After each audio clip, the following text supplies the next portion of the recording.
Oplang Galugad sa Tansa, Cavite, ikinasa. Noong Abril 8, taong kasalukuyan, ganap na alas 10 ng gabi, nagsagawa ng Joint Anti-Criminology Campaign at papatupad ng mga ordinansa sa Barangay Bagtas at Paradahan Ulo, Tansa, Cavite, sa pangunguna ng Tansa Municipal Police Station, Katuwangan Cavite Maritime Police Station, LGU Tansa, MSWD, Menrons, CSU Operation Group, mga Bantay Advisory Support ng Tansa NPS, sa ilalim na pamumuno ni Honorable Angelo S.M.B. Matro, ang koordinasyon ng iba-ibang ahensya, matagumpay na naitupad ang batas ukol sa pagnagbabawal at pag-iinom sa publikong lugar. Naglalakad ng walang suot na damit na pangitaas, sobra ang ingay na videoke at ang curfew para sa menor de edad.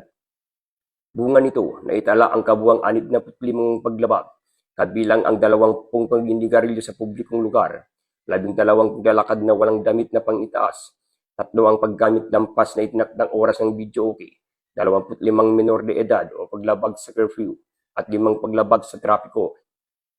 Ang mga nahuling menor de edad ay maayos na i-turn over ng MSWD at ang kanilang barangay habang mga nasa hustong gulang sumailalim ng profiling at binigay ng babala. Ang operasyong ito ay patuloy na matibay na koordinasyon, pagkakaisa at malasakit sa bawat ahensya. Mas pinalakas at pananatili ang kapayapaan, kaayusan at kaligtasan sa ating komunidad. Ating Oplang Galugad. Okay? Ito po ay sang-ayon sa pag-uutos ng ating SILG, DILG Secretary John Vic Limulia, at of course, sa pag-uutos na rin ng ating Mayor SM Matro, kung saan ang gusto din nila ay maging bawat barangay sa Tansa maging maayos.